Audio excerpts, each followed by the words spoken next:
I was the seventh child born with seven sisters. Wow. Sounds like Snow White or something. I grew up in the Philippines, but I've been so spoiled because the only boy in the family, especially with Asian families, I'm supposed to carry the family name as they say it. Now you're advocating for the entire community and infiltrating with the agenda everywhere, right? Yes. The gay agenda is infiltrating, and you are definitely a huge catalyst of honestly so much work in community. All of a sudden, when he was on the microphone saying this thing, a lady in front dressed in black veil stood up and said, with a piece of paper, said, "You don't know what the fuck you're talking about. He is a boy. I have here his birth certificate. He's a boy." This is the Transparency Podcast Show. Hey y'all, welcome to the Transparency Podcast. My name is Shane Ivan Nash, and I'm here with Blossom C. Brown. And if you don't know who she is, make sure to Google her. Ooh, yes. Right? Hey. And I have another icon. Yes, icon after icon after icon on these episodes. Karina Samala, aka Mother Karina. Our mother. Our mother. Oh, thank you so much, both of you. Welcome. We're probably going to argue over you Yes, during pretty this much. whole We're going to fight for you. That's okay. You're both right. Oh my gosh, I love this already. So Mother, first of all, I see you've already brought a lot of notes for the tea. So where are we going today? First of all, tell folks, who the hell are you? Because for the folks that don't know, you're queen of the, LA, in my opinion, as your firstborn son. Yes. But who are you to the people? Like what is that? Well, I am Karina Samala, a very proud transgender woman. Yes. Okay. And my ancestry is from the Philippines. I was born and raised in Manila, Philippines. And I moved here, like, oh my God, a long time ago. I've been here for over 35 years. Wow. Okay. So I've worked also, with a lot of organizations. And as a matter of fact, I was the seventh child born with seven sisters. Wow. Sounds like Snow White or something. Yeah. Oh my God. And like older sisters that I have. Okay. And when the thing about it is, I grew up in the Philippines, but I've been so spoiled because the only boy in the family, especially with Asian families, I'm supposed to carry the family name as they say it. But then, because living with my sisters, I grew up and playing with all the girls. Yeah. So I even play and use the dresses and perform and dance for them and so forth. And that's the reason why, even when I was younger, my nickname is Dolly Boy. Because Dolly Boy. Oh, where'd you get that from, Mother? Dolly my Boy? family, because they felt like their doll. I'm the only boy in the family. Oh. So they dressed you up like a doll They then. dressed me up. So in a way, they were inclusive from the beginning, just, in a weird way, right? In a weird way. Okay, but still, and even the whole neighborhood calls me Dolly Boy. That's my nickname from the... Well, you are gorgeous, though, so I understand where that nickname definitely originated from, right? But then when I was already up to in high school, I've been teased by my high schoolers. And so I said, no, from now on, I don't want to be called Dolly Boy anymore. Please drop that. Yeah. And look at you now. Now you're advocating for the entire community and infiltrating with the agenda everywhere, right? Yes. The gay agenda is infiltrating. And you are definitely a huge catalyst of honestly so much work in community. Mother, where did you get started in community work? Like, where was that moment for you that you decided as a trans woman, I'm going to give my life back? Yeah, what really started me is way back. Yeah. As I said, we're located here. My first job was in Michigan City. When I first came to America, I have a sister that lives in Michigan City, Indiana. Okay. Where, Lake Michigan, right? Lake Michigan. And my sister's there is a nurse and married to a doctor. So I went to visit them. And then I thought, I love it here. That's the first time I saw snow. because of the fact in the Philippines, we don't have snow. No, definitely not. No. I was running out when the snow. It's snowing. And the thing about it is, they live in a very nice neighborhood. As a matter of fact, Oprah Winfrey had also a house nearby, the neighbor. Really? She has a house there, their neighbor. Because my brother-in-law, like what I said, is a doctor. My sister was a nurse. And so I grew up with them. When I visited, I said, I love it here. I ended up staying there. And my very first job was there. So I got my first job in the laboratory, doing a lot of testing and everything else. But my background is an entirely different thing. I am a graduate of MIT Philippines. Wait, say that louder so folks can hear that. MIT. Yeah, just because folks, I don't think they know that you are a graduate of MIT. Yeah, and the thing about that, also is that when I was working with them, I realized also that this is since it's my first job, I was so excited about the whole thing. Yeah. But then we had some problems with because my degree is chemical engineering. Okay.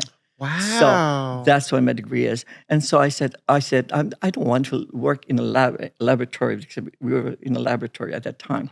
So I said, okay. And then when we got when there was a problem with the company and it shut down. So I was laid off. At first, it was okay. So then when the time comes, I was laid off, I left. And I said, I'm going to go to California since all my relatives are in California. I only had one sister in Michigan City. I'm going to go back to California. So I went to California. When I got to California, they said they're calling me back. I said, we're starting up again. I said, I did not work in California at that time because I was just enjoying my, I'm living your best life. Okay. So I said, having a good time. When they were calling me, I said, no, I don't want to go back anymore. So I said, I'm just going to look for a job here. Wow. The job that I got here was also Lee Rennell, dealing with fasteners and stuff like that in a laboratory. And then with that, Northrop Grumman also is one of the ones that they recruited me and said, we would like to have you work with us. Northrop Grumman is an aerospace company that I worked with. And so like Lockheed Martin to a degree? Yeah. Okay. They work on the stealth bomber and the satellites and the missiles. Wow. Damn. And they send me to school to learn all those things. Wow. So, and you were transitioned then, right? Not yet at that time when I was working with them. And because of the work that I do, I have to have a top security clearance. And every time, because we update our clearance every time, that's one of the questions, because we didn't have the rights, trans rights and all LGBT rights that we have now at the time. Okay? So with that said, it was like mid-80s up to mid-90s, because I worked there for 14 years as a senior. When I left them, I was a senior engineer. Oh, wow. I left them. Making a Louis. Honey, you are a boss. Yeah. Mother Karina, you are a whole boss in these streets. Yeah, no, she was telling me about like this gunshot detector radar or something that she We work with that. Yeah. I work with those things. Yeah. Oh, honey, that's a... But what? Right? Yeah.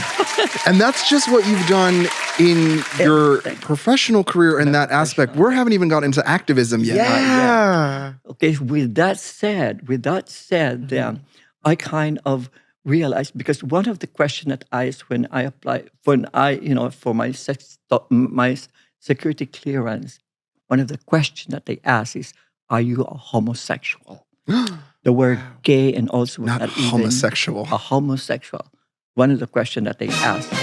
And a homosexual. Kind of, and I said, I have to lie all the time because otherwise they won't give me, I'd be fired. You wouldn't get clearance, right? I wouldn't get my clearance of the work that I do, I'd get fired. And that's such the reality of trans people in general. And that's the hearing this, reason, I was wow. so very tentative on a lot of things. But the thing about that is one that I consider also is at the time when I was transitioning, I selected because I worked in Anaheim. I started in Anaheim. They moved me to El Segundo, where the airplanes are and stuff location. We work in we call what you call this one now. The black hole. I call it the black hole. We don't even have windows. It was Oh my God. So like an airplane hangar? Oh no! Where we have a lot of testings and a lot of the work that we do, Wow. and we have to have special to get in and out of those areas. Oh that my we work gosh. So with. like, it's like, did you see aliens? Yeah, it's just, You did? No. Oh my God. She saw aliens. It's What do they look like? Very, very, very strict. But they are very. Well, I mean, they have to. It's a security thing when they're doing Yes. research. Yeah, It's very, very understandable. security thing Yeah. because of the work that we do. But that's why I said when they asked for are you homosexual? I had to lie and say Because no. clearly we know that's a lie, girl. But then, see the thing about it also, when I was working with them, I used to live in Long Beach. Yeah. Okay. And so with that said, and I would go to our locations. With that said, I got involved with the Imperial Court Yes. system. That's how I became Karina. The Imperial Court system. With that, the Imperial Court is a nonprofit 501c3 organization, and they help the community. They don't get paid for anything. Everything that do relates to the community and helping the community at time. So I said, okay. With that said, I got involved with them, and so and the first bar that I went to is in Long Beach.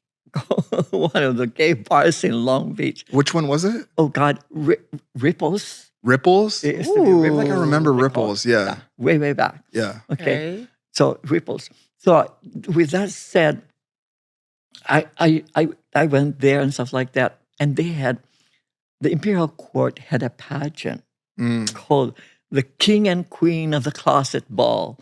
And the first prize is a round trip ticket to Hawaii because the Imperial Court has over 70 chapters. It's a three-nation organization.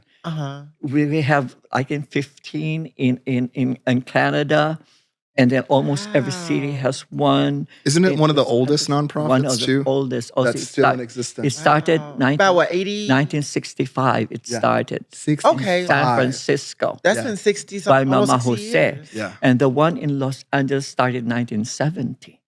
Okay. Okay.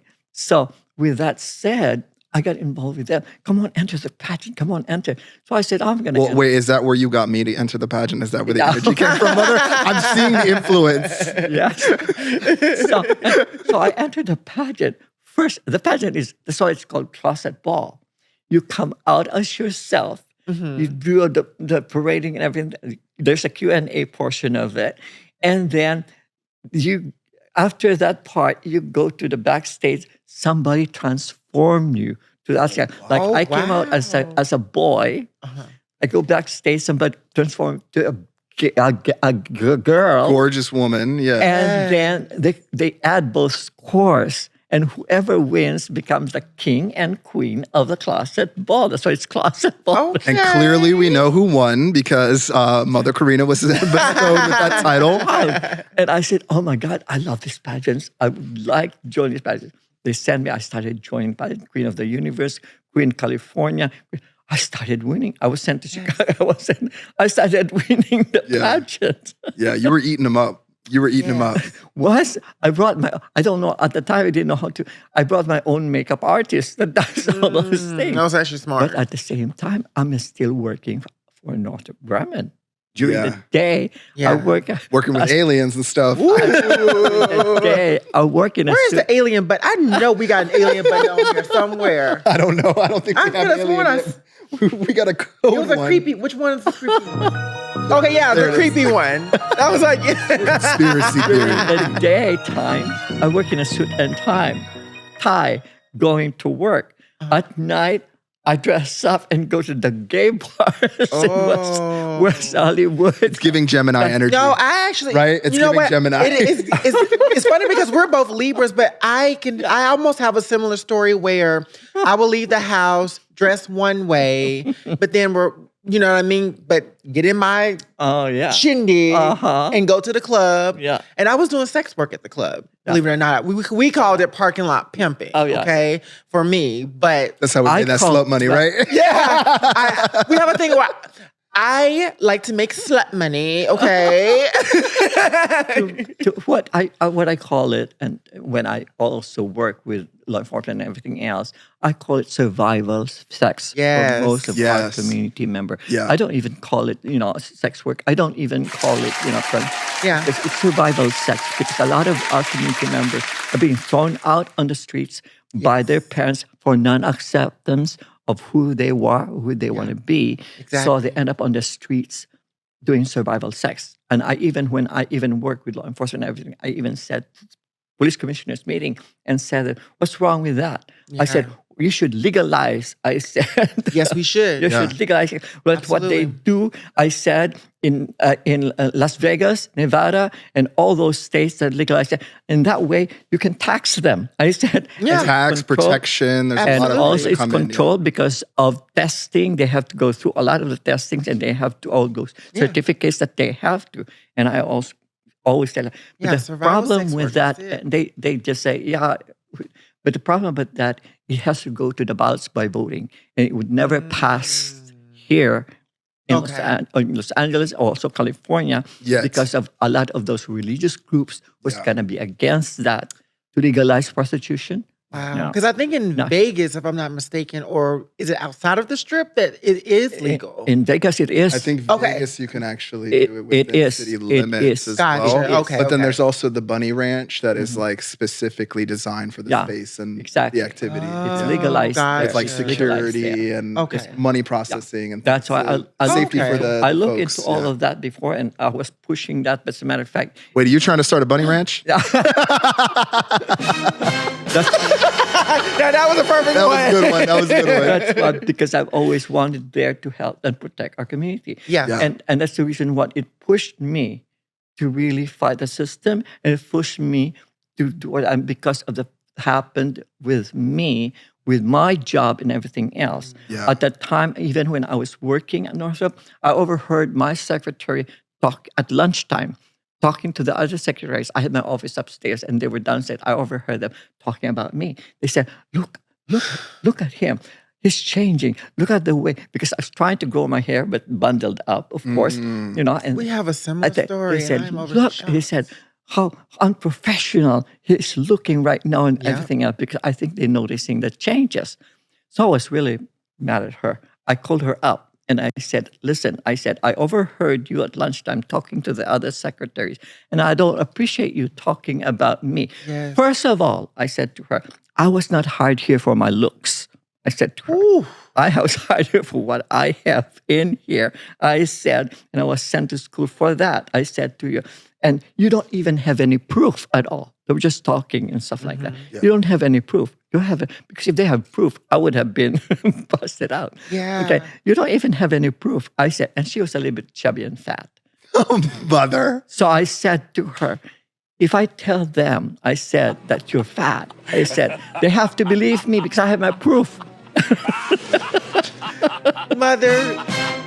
I needed to. Why did you add that extra one on there? I needed it. But you know, Mother, I'm glad that you're saying this, because survival sex work is very, very important. And I see my story a lot in you.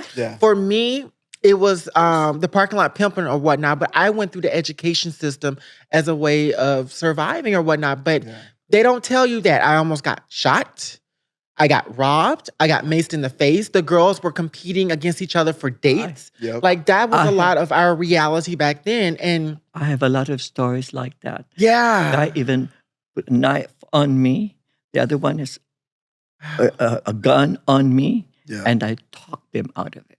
Wow. Okay, because of the things that I went. And that's where the negotiating skills that now play into activism have learned and grown. And you're very powerful at that. I have a lot of things that I have told in situations like that that I went through, and it happened to me. I'm telling you right now. Yeah. Because of all the journey that I took getting out.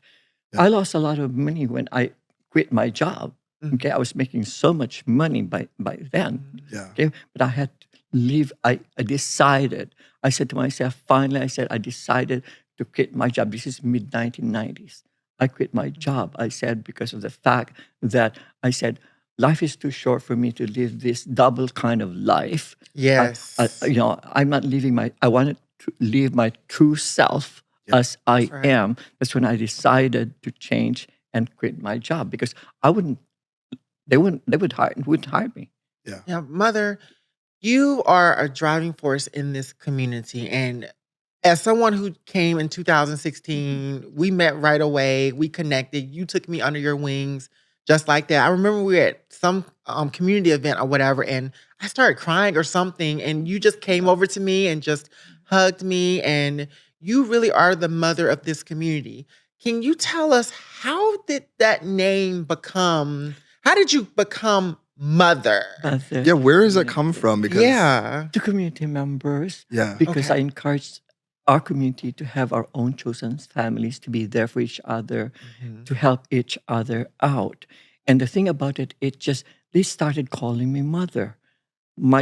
All of you and you also Yeah. started calling me Mother. So it stuck. And even at the time, the mayor even calls me Mother. Chief Aw. of Police calls me Mother Karina. Yeah. So it stuck in there. The funny part about that is because that's why I never changed my cell phone number, because it's 24/7. I get calls from my community for any problems that they have, from family problems, boyfriend problems. Oh my God, I have so many stories. Yeah, you're like a call center. Yeah. For the trauma of LA. Like I feel like, wait a minute. I don't even feel like I gave that one justice. What do we do? Like, I just love that one. he loves that one. I don't know why. I even called upon to go to their houses to deal with their parents, to deal with if Yeah. things are happening inside their houses and stuff like that. And at one point, which is so funny, is that I went to this house, and which I've been in the past, when an old lady could hardly walk, grandmother opened the door, and when she saw me, she went, "Oh, Mother Karina is here." So it stuck in me. Oh my God, this old lady's calling me Mother.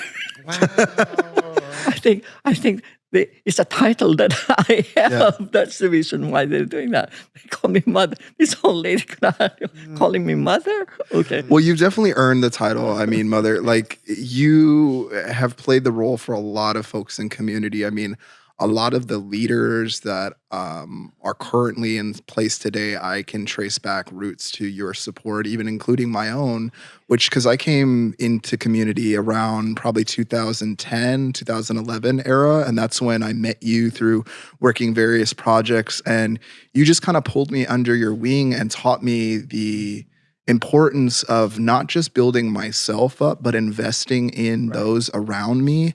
And that was something that you instilled in me from a very, very, very early on in meeting with you, is that you taught me the importance of not only creating something for me, but investing in community, even at times if it costs you things. And I've experienced loss through some of the practices and the ways and the styles that you have really sacrificed for community. And I've watched that happen for you. And I just wanted to give you flowers today and thank you for the work. No, it's true, because Mother, I mean, I don't know if you fully realize it, because you're living in the body and you are the icon, you are the living embodiment of that. But for me, as just a homeless street kid, when you met me, like I had no testosterone. I was very, I've grown a lot, and it was through a lot of your support. I am so very proud of you, how you have grown and become with all the work that you're doing right on helping the community. I'm so proud, and I'm so proud to be your mother. And also, I was your mother of the groom when she got married. I even signed a paper on that. Yeah, she was actually at the wedding. She was part of the ceremony, and and everything else. It was very, very touching, and it was for the first time. Yeah. You're the first one, and the other, I have also a trans woman I was also the mother of the bride. Yeah. So it was really, really good thing that happened. And that's the reason why I focus. See, I really don't have my own birth child, and I consider my community, all of you, as my children. Yeah. That's how I get. That's why every time I get a call, they always come for help when they get in trouble, domestic violence, and all those other things. Really, anything and For everything with help. community, your name gets pulled in as a resource almost every Yeah. single time Sure I hear does. your People, name. I don't. Saying we've got to call Mother Karina, whether it People be that- police, whether it be hospital, whether it be I don't even Yeah. know them. They would call. They were referred to by You have a their reputation. friends, referred for by the city, referred to. 211 has your name posted right there. No, I'm kidding. But but it feels like it, honestly, with how much I've seen you work with so many different organizations. And one thing that I love about your activism is you don't necessarily take credit. You work in silence. And that's one thing that you taught me, is that you don't necessarily have to be in those spaces at every moment taking credit, because then you end up taking away from that individual you're That's what- empowering. yeah. And that's one thing that That's you what- always Yeah, instilled and that's in me. what I always instill. But it's Yeah. not really about me. No, It's yeah. about our community. The investment. Where are we going from here? Moving forward. Yeah. Okay. But we also have to look back and see our history. Yeah. Where we're going Yes. and where we came from. Because it's Exactly. very, very important also to look back and look at those things that we sort of can move forward. Okay. Not focus on the bad things, but we work on what's going on and moving forward to have our purpose and our strive. Yeah, we're very protective of you, especially me. I don't sweet. play about you. That's so And the sweet. thing is, we need to have this conversation around community, because I feel like there are some community leaders with egos that don't respect you the way that you deserve to be respected. I don't care if you have your own CBO. I don't care if you're CEO of your own CEO. Have some respect. Have some dignity. Yeah. And I don't like that you are being mistreated in that way. So with that being said, how do you navigate that? I stay away. No, I wait from those kind of people. Stay away. Denied.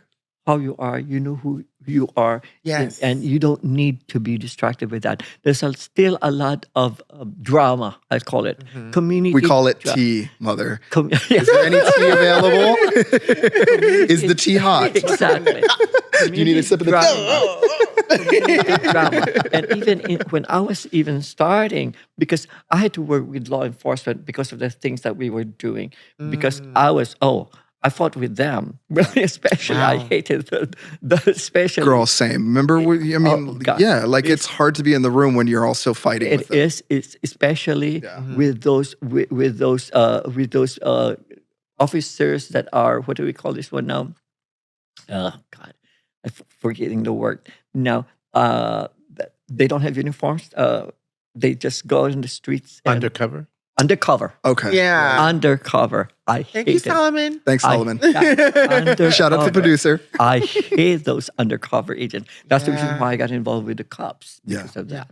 Okay. So what do you, I guess my question to add on to that is, what do you say to community members who fear the cops? And when they see you working with cops, like, what has that conversation been like for you? Oh, it happened in the past also. Okay.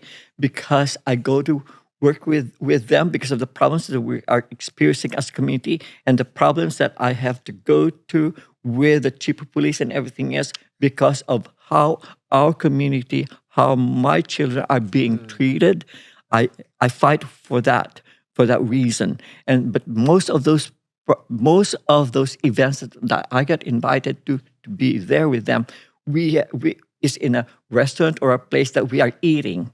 And it was posted on Facebook that, I'm here with the cops. They took pictures of me eating with the cops and everything. And they posted it on Facebook and attacked me, our community members. They said, a community leader like you shouldn't be breaking bread with our enemies. they said to me. They think I'm friends with them because I'm there. No, I'm there to discuss that. And it just happens that they serve food Yes. where we have Yeah. those meetings. Yeah. So I'm there and they think they saw, that I'm partying with them. No, it's not. I'm there because I said to them, this is what I said to them. If I'm not on the table with them, we will be on the menu. Yes. Okay. That part. Both of them. Yeah. Get both sounds for that one I because didn't know you could do two at once. I didn't either. I just figured that We out. just discovered that together. Again, we're still learning the buttons.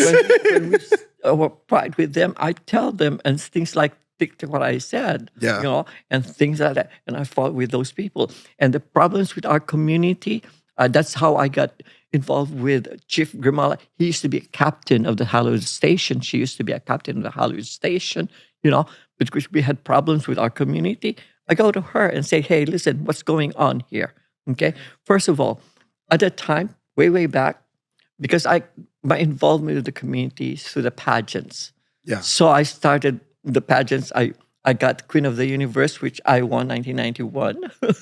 And then the owner sold it to me. So I do the pageants, Queen of the Universe, Queen California, Queen USA, and the LA Pride and everything else. So I got those involved with. So with that said, at the time we don't have the cell phones and stuff like that. So I go to the bars and recruit a lot of our contestants. Okay. And at that time, after our bar closes, like Peanuts and all those things, they're out on the streets, on the West Hollywood Street, on Santa Monica Boulevard, and so forth. So I drive around in my van, trying to recruit them. And then when I drive, a lot of them gather all throughout my van, all the girls, asking, money, I need help on this, I need money for this, especially on their medication. At that time, they buy their medications out on the streets, and they got a lot of complications and sicknesses because of the medication that you don't know where it comes from. Right. Okay, and also whatever drugs that they're taking. Okay, so they buy on the streets.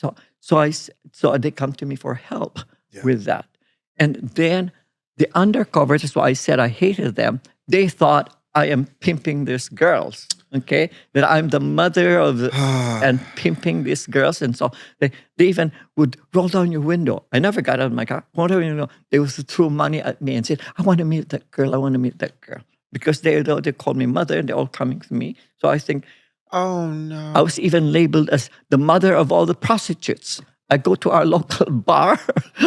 Well, introducing the mother of all prostitutes. Welcome. I was trying not to laugh at that, to be quite honest with you. I was really trying my best not to laugh at that, but I was like, oh my God. I don't go to the bars anymore, but when I go to the bars, when they have problems with whatever problems that they have, the owners or whoever would get called upon and ask. They said, we need you to help us with this, with our community, since they call me the mother of the community. Yeah. Okay. And then I got this to our local bar. The guys who are there saw me and they said, announced me, there she is, the mother of all the prostitutes. Can you believe that? So I would look at them like this. Yeah, I said, that's why you're all here. You're all tranny chasers. That's why.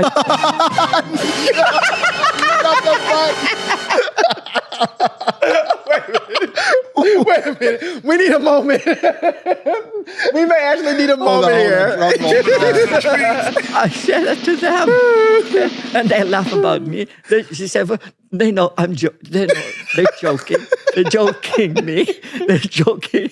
But still, to be called the mother of all the prostitutes. Oh my God. I hope those hosts that are watching this show are seeing actually how Mother actually felt about that comment. So we can change that commentary. I don't even know where to go from here. I forgot the question I was going to ask you.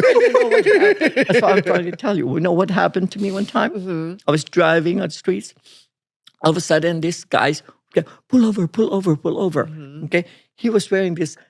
Wait, but you pulled over, Mother? Yeah. No, oh my God. No. I have, she was wearing this what do you call it? The spike with different colors. Mohawk. Okay, yeah. Mohawk. And the first time I've seen that, at the time, okay? I said, my God, so colorful. And I was so fascinated with what his hair mohawk was.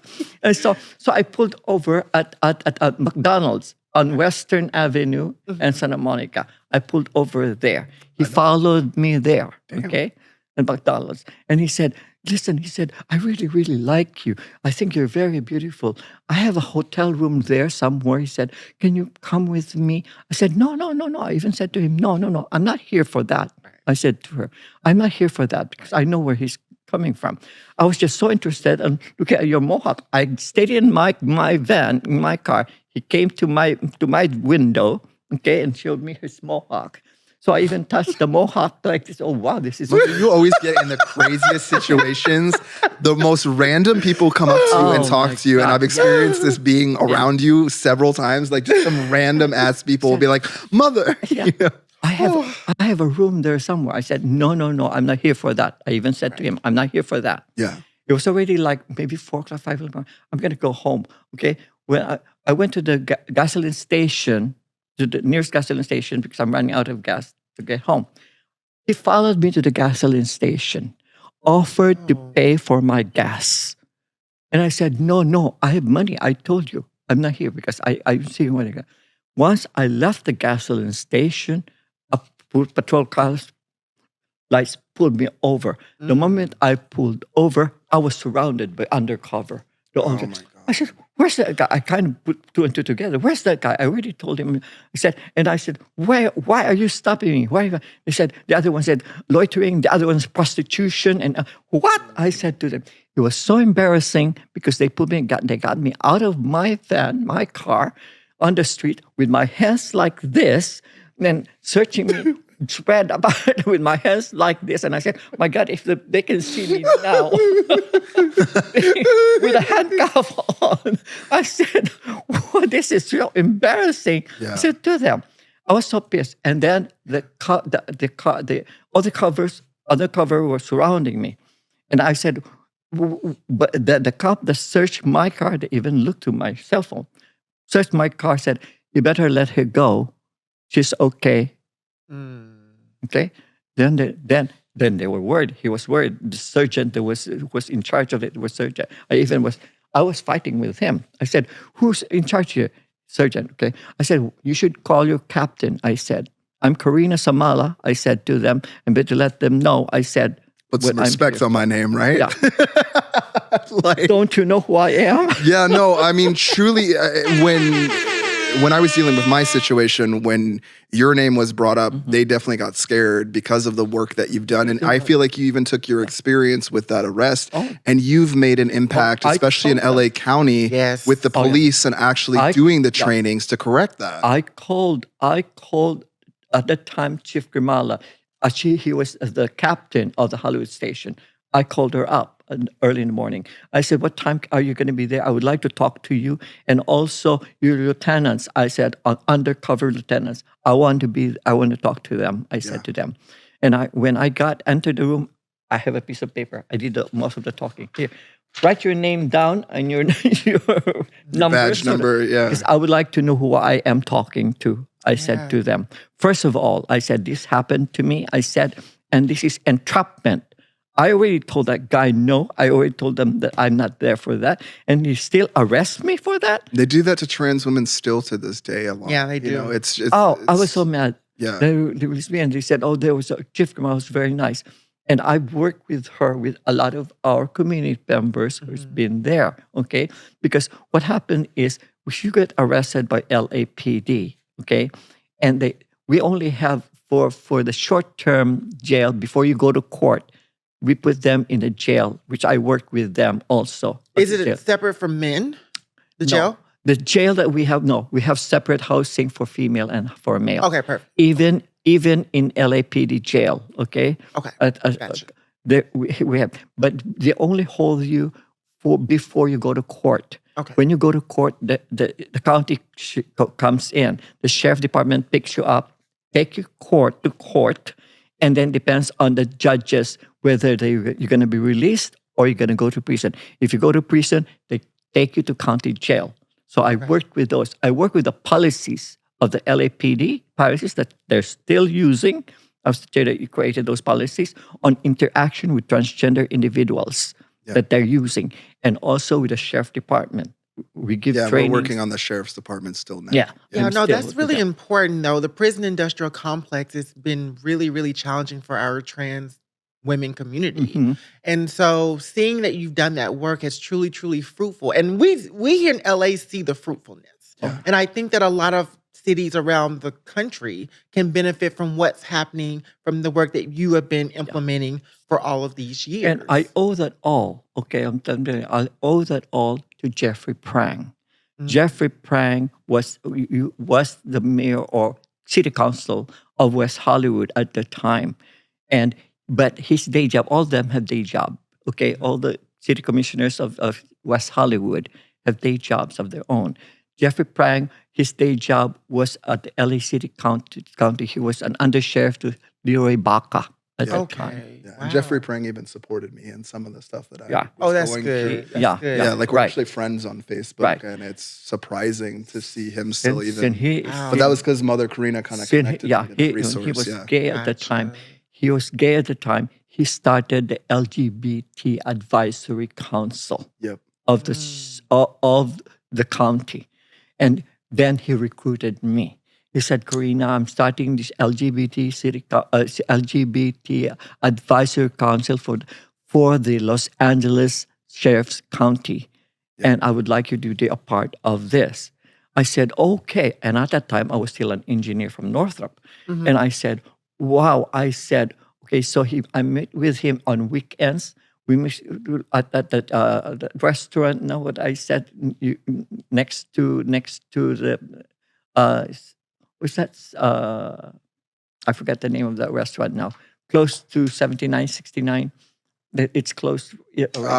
French Market. French Market. Yeah. I used to on weekends, Saturday and stuff like that.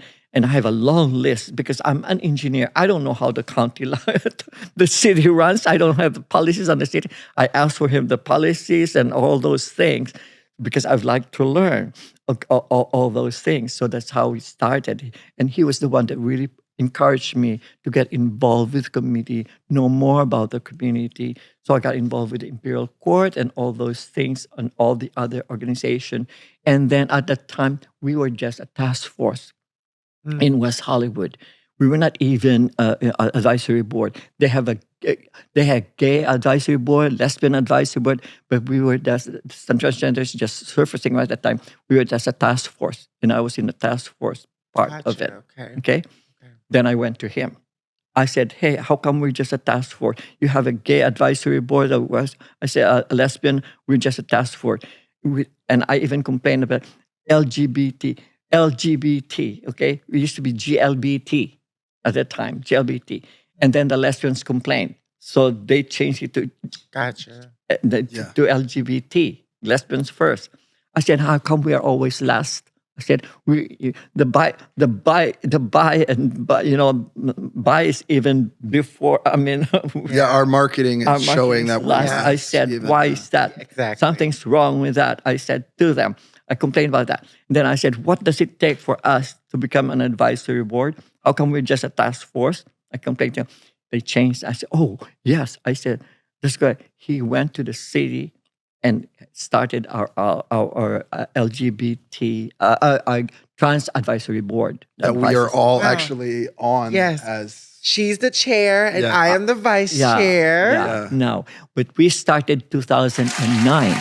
It started 2009. Yeah. And then the one in That's been 15 years. Yeah. And the one in Los Angeles, we were also just a task force with the Human Relations Commission, okay? And we worked for that for over like almost 8 years as a task force. Then I went to the mayor's office again. And I said, "Hey, we want to be an advisory board too."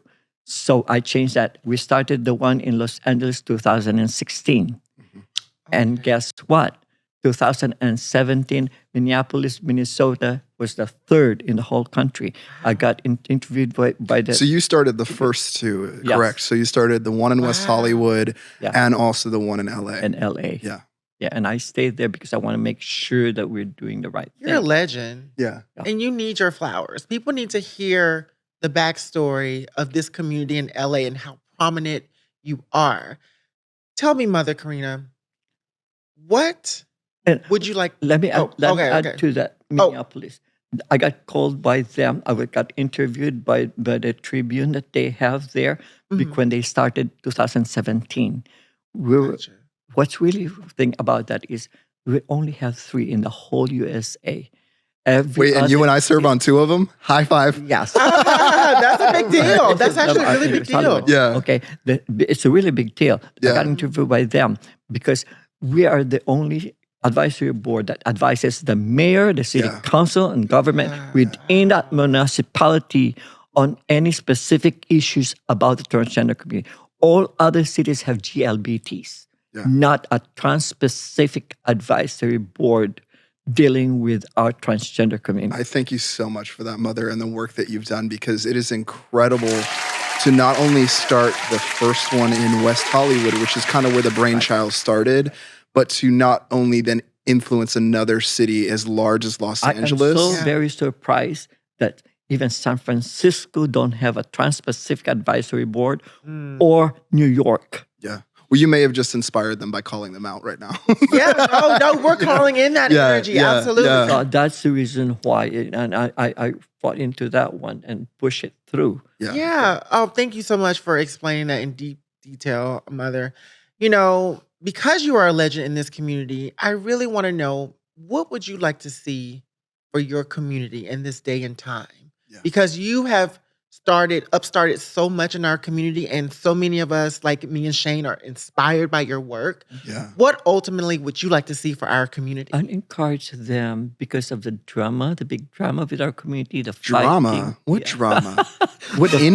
fighting, bickering. What are you talking about? Some community members What have is she talking big about? egos, you know. and Egos? Egos. And Tell us more. Look at him digging, honey. He's over here digging. we have to Digging. learn to work together Yes. to Yes. improve this and to move forward. Mhm. You know, that's why I stay away from those dramas and those people. We don't. We go right head forward first for it, Mother. Because- We've learned. Well, because you have taken what you've taken, and I feel like the next generation, the next step is to kind of really start creating that space. Very, And very important Yeah. also Yes. to also mentor and train the new generation. Exactly. Because they are our future. That's Yeah. right. Okay? Our work's not going to be finished with. That's why I try to mentor the young people like you. well, no, that's what I love about Younger your people that are approach. coming, okay? Because we cannot be here. I cannot be here forever. That's We right. cannot be here forever. That's right. We had continue, and all these young ones are the one who's gonna be pushing forward to Yeah. look into this and fighting against that and bickering, and it's not gonna solve the problem. It's gonna destroy us. It is. Yeah. Yeah. It is. Thank you for saying that.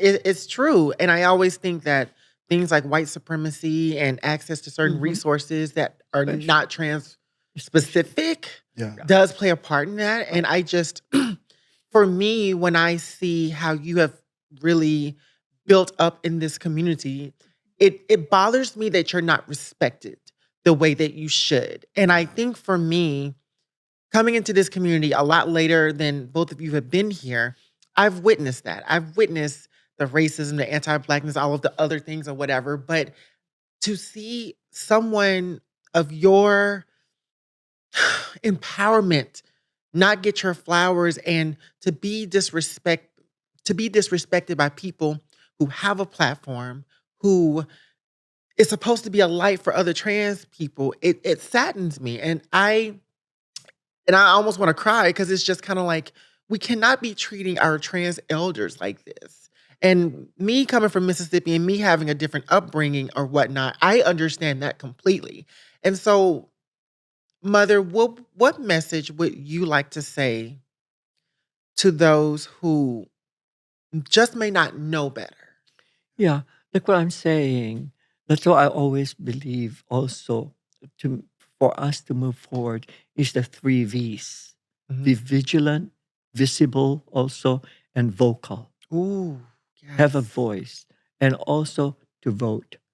Vote for those political people who are for us, for our community. And that's the reason why they come to me sometimes and I endorse them. Yeah. We endorse because we have to continue our work. Because don't look about the bad things. We have to move forward. I've lost so much of my own children, killing themselves, jumping off the freeway, Leslie, and also one of my trans girl who was in West Hollywood that moved domestic violence, be- killed, stabbed 26 times by the live-in boyfriend that I've been called upon. And I had to call, the detectives. She moved from here, moved to, Texas, and then that she got stabbed 26 times. It's really, really hurting. And then one of my girls jumped off the freeway because of this happening, because of parents non-accepting. I was invited, her friends would call me, Mother, you heard about Leslie, you heard about her being, stabbed. You heard about her jumping off the freeway. Okay. Then I went there. On the viewing itself, okay, we were at the viewing with all those people in there. You know, of course, it was a closed casket because of jumping off her condition. Okay, but the thing about it is, at the viewing, the priest, who is a Catholic, who is I'm not even Mexican, did not want to do the sermon at the time. Didn't want to do the sermon because she's trans. They got all the female pictures out, okay? And she's one of my pageant girls. And when the priest stepped out, the cousin came on the microphone. Those who wants to say something about our cousin Leslie, please come forward. I went on the microphone. They pushed me. Come on, but I went to the microphone right away. First thing I said is, I am Karina Samala. I'm a proud transgender woman, and we love, and Leslie is part of our community. We love and miss her dearly. That's all I said. The boyfriend went on the microphone. He charged the family. That's why this has happened. Look at this. How you here. Because she borrowed the boyfriend's car, went off on the 105, 405 freeway at 1 o'clock in the afternoon and jumped off the freeway and killed herself. Where this is going on. And you know what happened? All of a sudden, when he was on the microphone saying this thing, a lady in front dressed in black veil stood up and said, with a piece of paper, said, "You don't know what the fuck you're talking about. He is a boy. I have here his birth certificate. He is a boy." At the viewing, when he's already killed himself, he is a boy. You know what they did? They got us all out, the establishment got, because they were fighting already. When we got out, the boyfriend came up to me and tried to apologize. I said, no, you don't have to apologize. Thank you for standing up for our community, I said to him, and saying those things. Here's apologizing, because all of a sudden, all it's gone. They were all sent out. It's finished. Okay? Now So we can't even get a respectful viewing. Exactly. So now what happened? The friends called me the following day. Mother, this is Mother want to talk to you. I found out that the lady that stood up was an aunt, not even my mother. When I went to the mother, I talked to her. We did a fundraiser to help for the burial and everything. The burial court did. And then I talked to the mother. And the mother said to me it was an aunt. So I said to her, next time, I said, go to the Archdiocese of Los Angeles. The priest there, who is white, not Latino, I said, he is there for our community. Yes. She did. At the funeral, at the forest lawn, when we were there, I was very disappointed with our community, though. It was a daytime funeral. It was a lot of people from our community, because it was all over the newspaper. It was well attended. It was televised even. I even thanked the archdiocese that was the sermon and everything. But our community members showed up, like going to a bar, dressed up, showing their behind. They're showing their, Oh, and it was I was so disappointed. There's a time and place to wear those things. This is a funeral, this is a forest lawn, and there's a lot of television and everything else showing your boobs and you're behind, like dressing up like that, like you're going to a bar yeah. at 1 o'clock in the afternoon. There's something wrong. But I just didn't even want to because I don't want the fight and the drama again with our community members. Yeah. But I was very disappointed. Okay. But this thing happened. Okay. And that's how I learned also to deal with this with the law enforcement. Because we give trainings. I even invited you to go trainings if you want to, with both the Sheriff Department and LAP. Yeah, I've done a few. I mean, it's Yeah. Mother, that's one thing that I kind of relate with you is because some of the things that I've done where I've worked with the sheriffs themselves, it can look a certain way to community as if I'm supporting them, but in reality, I'm going in there practically telling them they're assholes the whole time, and creating policy and narratives. And you inspired me to actually We're still there. I'm do still that. doing it. You know, And the thing about it is, I'm so glad that it's starting again. I would like to invite you. yeah, Also, it's starting again because I was very concerned because it's good that we have a new chief of police now, the sheriff department is very much there for us also. I already asked them. I would like to make sure that the policies are still there, still in effect, and I'd like to also visit our county jail. In the past, I'd even gave me a badge and everything because I usually go there. In Los Angeles, we have our county jail where we have a segment K6G, K11 area, okay, that we put our to depending on their genitalias, okay, they go to county jail. If they still have, even if they have all this, and if they still have the male organ, they go to the men's county jail, and they have a facility there to put them all together to protect them from general population. Okay, and we have a questionnaire that I even work with those questionnaires that they're using, so to make sure that they're really there for that reason. Because so you were part of the process of some of the intake of and changing and what that looks like, and actually creating a space. Exactly. See, and again, this is another pillar of a huge thing you've done for community that I'm just not sure if many folks actually know some of the work you've done when it comes to creating influence within politics. I mean, I now have politicians asking me to endorse them because of the work that I've done through the mentorship. And it's a lot of different areas that you've been able to touch. And I wanted to, again, just give you your flowers, Mother. Yes. Thank you so much for the work that you have done, the way that you've shown up, the way that you influenced me. And again, just to hit this point that is something that, Blossom, I know you've kind of learned a lot more about my work too, especially in these last 2 years. And we're that style of kind of just doing things and not necessarily taking credit and creating a space and building this investment in our community as a whole. My inspiration has really come from you and what you did, because you did it for me. You pulled me in and a few other individuals at the time, and we are all leaders now taking on that role. And I appreciate how much and how important mentorship was to you, because I don't quite see that, as you said, Blossom, with some other community leaders. I feel like they've gotten that seat and they want to stay in it for a long time. But as I've been taught by Mother, is like I've been trying to leave this seat as soon as I got the seat, because when you're really in this seat, it's not a good seat to sit in. To be fair, it's a lot of work. It's a lot of heartache. They always look at you and they always find to be the strong leader to pick on. Yeah. Okay. And I said, I'm past that. I'm past that. It's not about me. It's not about us. It's about the work that we're doing. And this is for our community. I said, this is my family. And that's how I want it.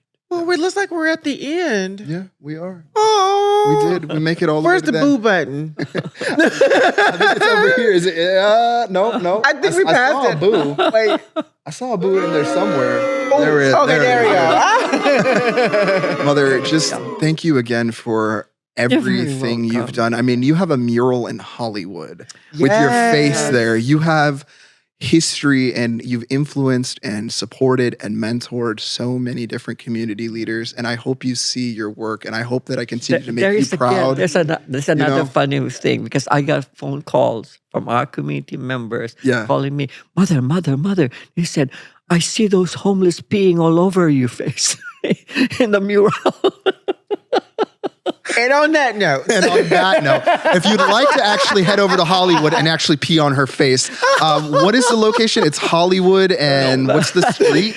What is the cross street? McCadden Place. McCadden. So head on over to Hollywood and McCadden, and there's actually a picture of Mother Karina painted as a mural that was actually done with the city, and more work. It was the 50th anniversary of LA Pride, because we were on the board of LA Pride, and the 50th anniversary of LA Pride. Girl, we can't talk about LA Pride because we know the drama that happened there. Okay, that's for another episode. Okay, because we got a lot there. Yes. But I love this show. It's just full cups of tea every time, right? What it is. It's so funny though when they called me and said, "Mother, all the homeless are peeing all over your mural." Well, folks, I want to say thank you so much for watching today. Please look up the Imperial Court of Los Angeles and Hollywood. Mother Karina's got a lot of great resources, including some scholarship funds for folks. And we definitely need some support on that. We have amazing events, actually. Mm-hmm. I have the crown right here. I'm not going to take it out to mess up the set, but I'm actually Mr. LA Pride 2023 because of the support and mentorship, again, of Mother Karina. And just reach out. Always make sure to follow myself or Blossom on social media. Yes. Stay tuned for our next episode. My name is Shane Ivan Nash. And I'm Blossom C. Brown. And make sure to hit that follow, like, and subscribe. Stay tuned for more. Wonderful. Good. Thank you. Very funny.